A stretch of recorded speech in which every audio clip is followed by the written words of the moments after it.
bozwi libaku ya kolanda biso lisusu kolanda émission na bino émission na biso nyonso Africa Sosola. Oui, bomo mesano to sepeli ko kutana na bino lisusu lelo na rendez-vous na biso ya lelo, rendez-vous na bino Africa Sosola. Lelo to zwi lisusu libaku ndenge to mesani ya kosola na Papa Samuel Masambukidi, le chef spirituel de l'église Lumière de Christ au Congo. Mais à la seule différence, mbala na mbala to sola na papa soit na église soit na plateau, soit na bisika mususu, mais lelo papa a sepeli koyamba biso na résidence officielle na ye.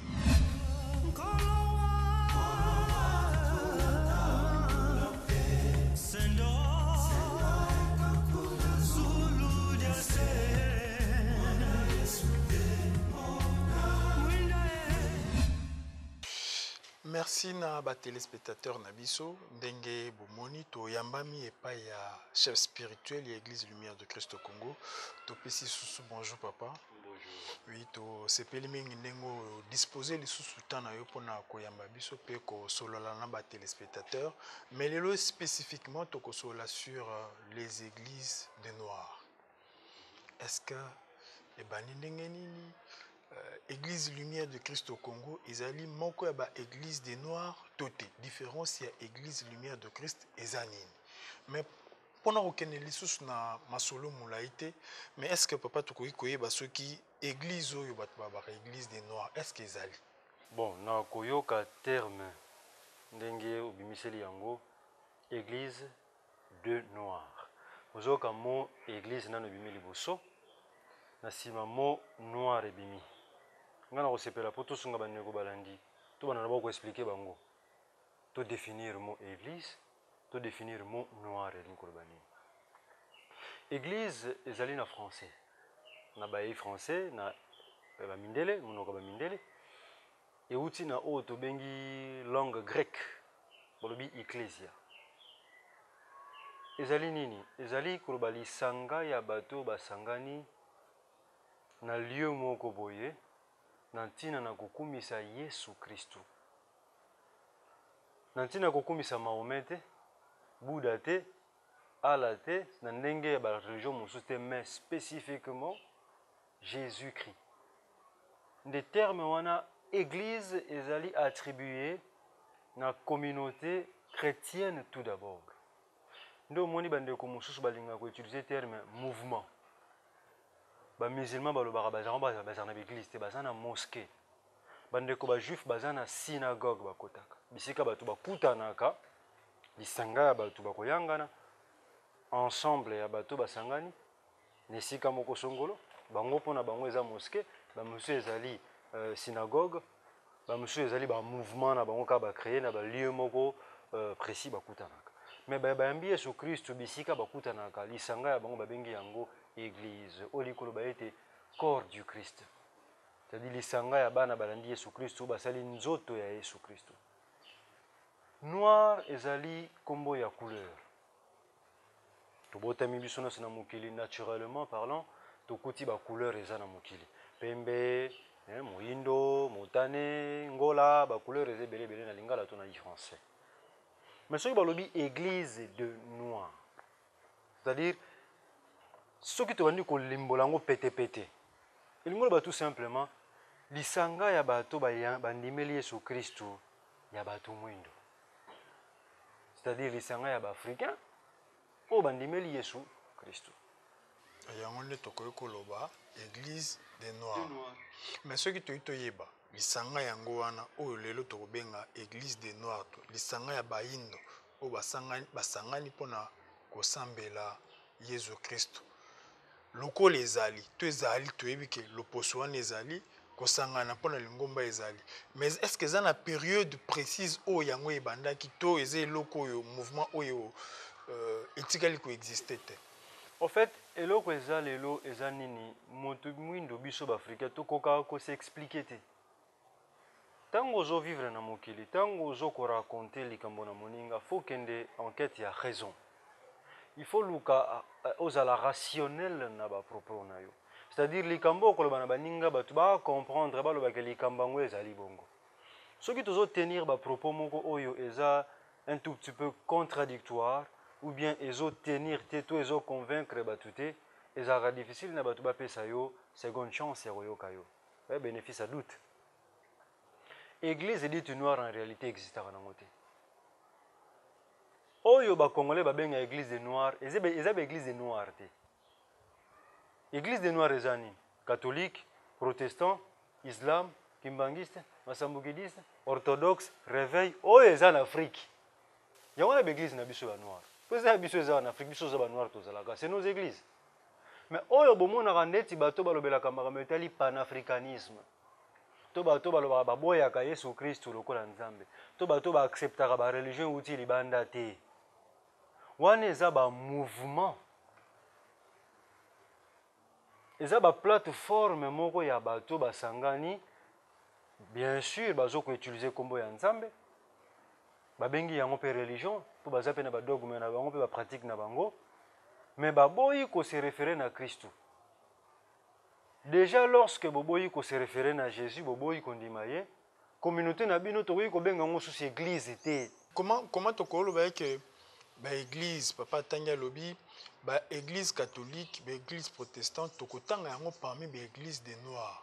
Mais pour nini to ko tanga yango ba église des noirs alors que to yebi ke ezali ba église oyo bamangomba oyo ewuti epai ya mindele nde ekite epai ya bato mwenu. Est-ce que sengeli pe tobenga ngo église bien sûr que eza constitué na bato bazo partager croyance moko. En fait na bengi yango bongo na sens ya ne to bagana long terme. Place ewuti musika. Tant oyo ezuti combien pa na biso to salela ngoti. L'église eza wati. Catholique eza bana baza kuna. Ba noir. Bana basambela kuna. Ba noir eza planté na mabele banani, na mabele na biso. Et comme patrimoine ya nani ya biso. Donc yangwana dokolo ba que lokola eza implanté na mabele ya baindo ebengami pe ya bato moyini. Parce que babenga ngo église protestante au Congo. Mais c'est que ba oyo nyonso baza kondima Kristo te toko benga bango ba église te mais toko benga bango ba mouvement. Donc lelo to terme moko muto ko sepela ko benga bengi. Voilà, donc lelo tokolo ba résumé sur ba téléspectateurs bazolo na biso tokolo bela moi mokie ba mouvement ya ba ili ngomba ya baindo. Mais ce que so tokei tolobi ba oyo bandimi Yesu Kristo te to bengi bango ba mouvement. To kombo oyo nyonso mutakolinga kopesa. Mais ba oyo bazali kondima Yesu Kristo to bengi bango to pesi bango kombo ya église. Mais ce qui to lito yeba bien sûr que l'obami déjà ndengona église lumière de Christ au Congo eza na catégorie nini eza na catégorie ya bayi bangomba to bayi mouvement to eza na catégorie ya église. Déjà soko landi kombo ya lingomba na biso oki balobi église lumière du Christ. C'est-à-dire lisanga ya bato déjà balandi Christo bamemi mwinda na Congo. Donc, Soubasman Habiso, case de départ, ezali référence à Jésus-Christ. Et tolandi périodicité lolenge boni nzambe agisaka na mokili. Tomoni Yesu Kristo, tolobi yenda zali départ na biso, référence na biso yewana, après totali bato nyonso bayaki pe na sima na ye, totali pe bayo baye pe na mboka na biso. Donc pour dire, les lots aussi balandi biso baloba ete église lumière de Christ est un mouvement de noirté. Mais ce qui tozui différence souvent d'abord ya koyeba ete ezali église lumière de Christ au Congo eza église de noirté.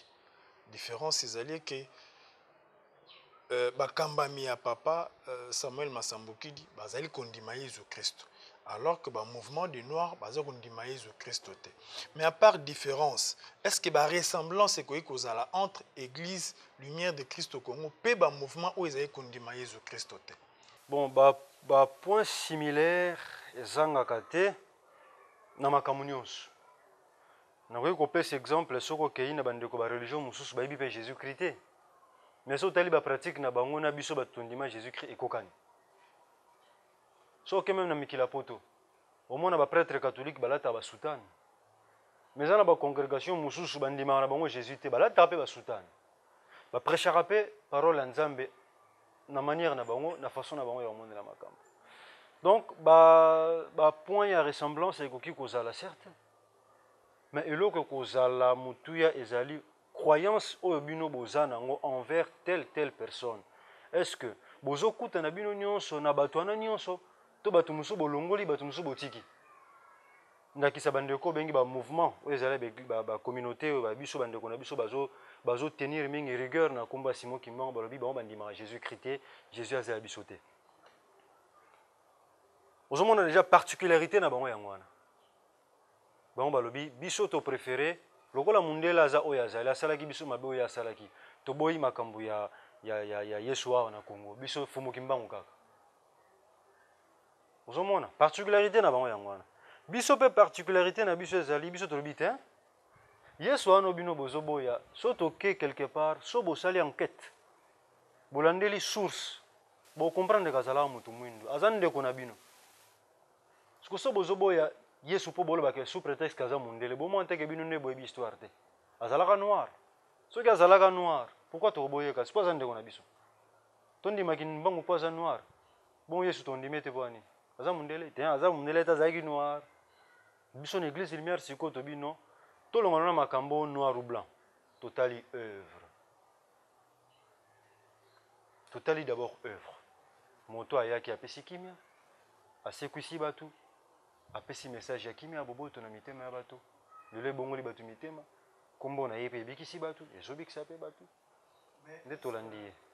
Socle, bien sûr que Église Lumière de Christ au Congo où Papa Sami azali kokamba endimi Jésus Christ pour na misala na ye. Mais est-ce que base ya mate ya Papa Sami, combat ya Papa Sami eza nini? Votre lutte na biso tozo mener lelo eza nango simple. Bato bazo comprendre te parce que ngana lo ba toujours makambo mingi ya nzambe za ka pilule la mer za ka kilo za libanga. Lutte tozo mener ezali nini? Ko faire revenir Africains oyo ba perdre pensée na bango, cerveau na bango, suite ya ba enseignement oyo mondele amemela kiyo à base esclavagisme. Tango mondela yaki ayeko kuta ba kondi ya mboka na biso, ba prophète ya mabele na biso, ba yebaka déjà Jésus. Bandeko balani nazo ko informer bino boye balikambo yo ke histoire ya Jésus ba kolonga katemba yaka na Bible te mutememela biso histoire ya Jésus. Ba prophète to bavandaka na mabele na biso ba yebaka déjà mfumu Yesu na Kikongo, ba yebaka déjà. Azaka déjà connu. Bazala komona ye na molimo. Tango mundela yaki a ko falsifier, ayeka ko changer, ko présenter c'est Jésus d'une autre manière. Amemeli biso na philosophie romaine. Église catholique romaine missioni eye et memi image ya Jésus mususu. Contraire na oyo biso bakoko bazalaka nango déjà bata molimo basambelaka nzambe kala ba yebaka Jésus. Pour l'histoire de Jésus et soukaka en occidental. Tinenga babumaka ye, tinenga zaka crucifié, sango wana yaka tin Éthiopie. Monsieur Tolobi, Papa Lobi, ba saleli ba koko na biso, ba yebaki déjà histoire ya Jésus Christ. Mais qu'est-ce qui fait que lelo oyo différemment na Église Lumière de Christ au Congo, ba mouvement wana lelo ba reconnaître Jésus te alors que ba prédécesseur na bango to ba pionnier ya ba mangomba wana ba yebaki déjà Jésus Christ pe bandimaki. Je pense que ça peut-être les kamukara ya manque à savoir hein? Parce que ceux qui ont voyagé, ceux qui ont bima, ceux qui ont tambola, oko découvrir mokili. Kolobelaka makambo teke na oyo yo vandi na kana Congo Kinshasa vandi ke sika moko déplacer te. Façon zo monde na makambo parce que tanga ki livre moko boye bakomi kuna Jésus boye na boye alozu livre ano zo présenter na batala livre balobi boye tala kutu mundela akomi boye. Voilà les solutions te.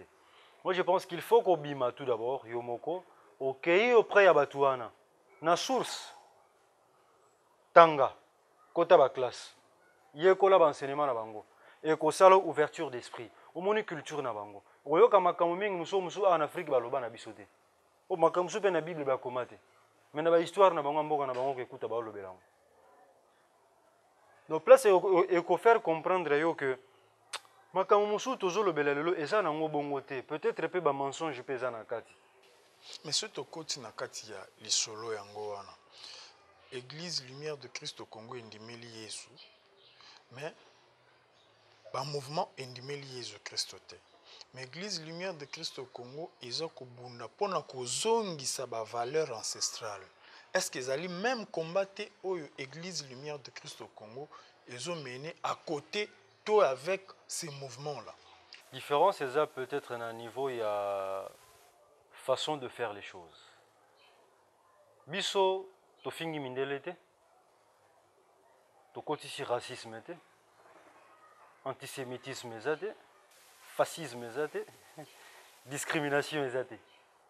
Mais bandeko na biso mususu, balingi kutu komeka kutu te kotanga likama mundele, balingi kutu koyoka ngote. Or, mukile vivaka na complémentarité. Tolobita ke mindele ka basala mabe na mukili. Ba africain peut toza po tosala mabe tozali. On peut tosali bolamu tozali. Bon pe mindelo basala bolamu na mabe bazali. Mais problème ezali ka na niveau ya, je crois que lokola tozala ba victime ya colonisation, esclavage, kanda wana yango yosa bandeko na biso mususu.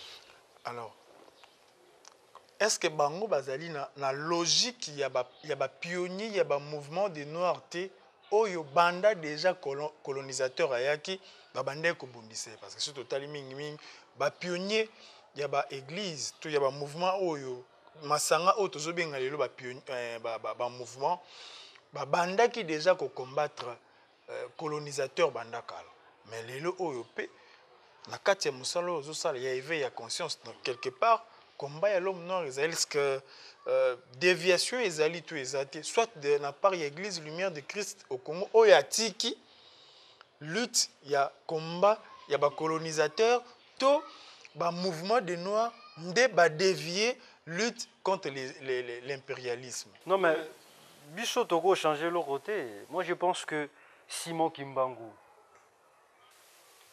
a commissaire Jésus. Kimpa vite à parler de Jésus. Tant bazo kendo yemba na zamba bisika bazala ko kendo sala ba prière. Bazako tanga fuma nkufumu Yesu. Mais Simon Kimbangu a commissaire Christ. Pour prophète union soit yaka na mukili akumisa kawa lekiye. Jean-Baptiste tanga yaki avant. Alobeli Jésus akoya après. Akumisi baba leka kala. Jésus tanga ye na mukili akumisi baba leka kala. Simon Kimbangu akumisi Jésus. Masambuki daye akumisi Jésus. Siko soki ngana akumisi Jésus. Nola ndaka lokola bango te. Pour changer le rotin malgré ko kumisa Jésus makombataki ba belge. Atelemela bango. Pona nini? Parce que lobi quand bien même Jésus azali nzambe, mais manière oyo bino boye ko présenter biso ba religion na bino, façon bino bomemeli biso sango ya Kristo, boye ko l'accepter que Yesu Kristo mwana na nzambe. Boye ko l'accepter que azalaki pe moto. Mais bozui Jésus, bo falsifier histoire na ye. Bo kotisi koti ba makamna bino mona kati ya pouvoir de l'église, ba sengral na kati, ba prieuré de Sion, le dépositaire. Tout ça pour un seul but, quoi aveugler l'homme noir. À mon lointé. Vous créez un verset biblique, vous savez Jésus a l'obara n'angote. Ne Simon Kimbangu tomboki.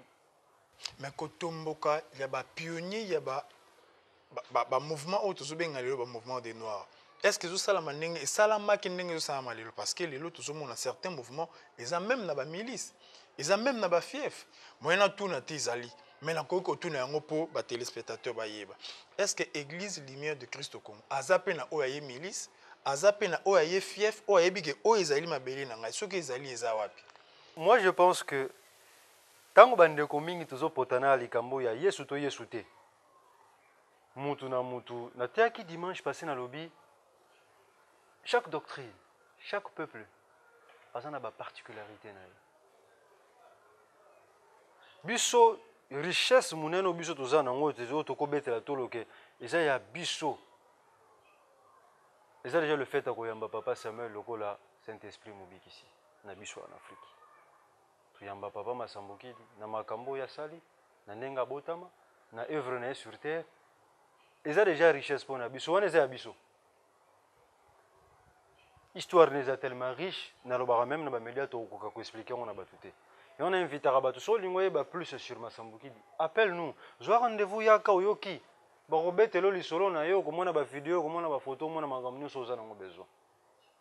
Mais élément qu'on a soulevé, bandeko na biso bazo ko rejeter Jésus-Christ. Bazana ba raison na bango bazo pousser. Biso tozondima ye, tozabe na ba raison na biso tozo pousser. Mais là comment faut voyer bezali Simon Kimbangu tango yaki. Kangelo ko nazo biso bandeko balandi bayo kango très bien. Simon Kimbangu tango yaki. Batu mingi ba dévier combat na ye. Simon Kimbangu ayaki contre Jésus té. Ayaki contre le système impérialiste. Ayaki contre le système ya colonisation. Ayaki contre Batu, oyo ba dominer biso. Et non Jésus. Jésus n'a rien à voir dans tout ça. Lui, il était Dieu, il a fait ses miracles, il a fait sa mission sur terre. Ateinaye, asakoli, apesi maloba malako ya nzambe, point barre. Bato onde batikalaki na sima mwa mikolo. Ba politiser histoire ya Jésus. Ba créer plateforme na concile de Nicée. Ba créer ma plateforme, moi groupe moya batu basangani na concile de Nicée. Ba nommer communauté wana au communauté chrétienne. Est-ce que Jésus tanga yaka na mukili? Atikala ko fonder doctrine moko mon christianisme. Nde Simon Kimbangu alobi te bino ba indo bokota na eloko wana te. Soki bondima Jésus lokola une personne physique mais Dieu parmi les hommes, c'est bien. Mais makambo bon ba memeli bino bazola ksara bino mususu te kaka ye ale bazui histoire ba s'accaparer nango ba komisyango ya bango. Jésus fut juif et non romain. Mais batu ba memela biso au christianisme c'est les romains.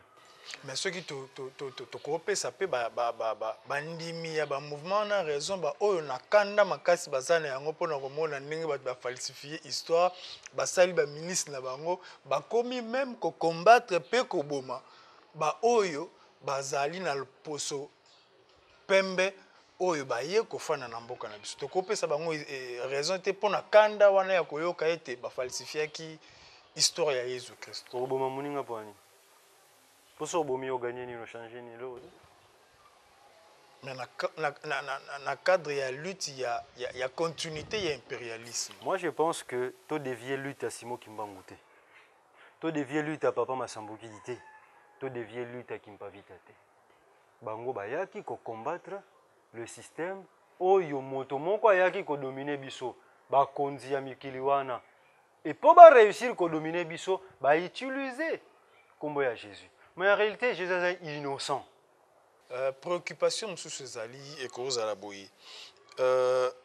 Impérialisme, pendant que Bundisa yango, à l'époque, les pionniers de mouvement, les combattants qui yango, les lopés impérialisme ils ont continué. C'est-à-dire, il y a des structures, il y a des pays, il y a des autorités qui soutiennent ou qui représentent les impérialistes. Est-ce que le lot tokoloba ke lokola tozana kata bitumbana te totika bango totopesa bato wana pe raison ndenge lelo bazo continuer ko bundisa wana. Moi je pense que bandeko na biso ba telemi pona kolobela Fumu Kimbangu bazo sala eloko ya malamu. Mais moi je pense que ba ko sala pe la part des choses. Fumu Kimbangu makamba Fumu Kimbangu Jésus-Christ n'a rien à voir na impérialisme. Impérialisme ezali groupe ya batu ba capitalistes occidentaux ba meri bato ba tambisa mokili batamite amabe o balinga ko kena ba mboka batu ba dominer bino ba za richesse na bino.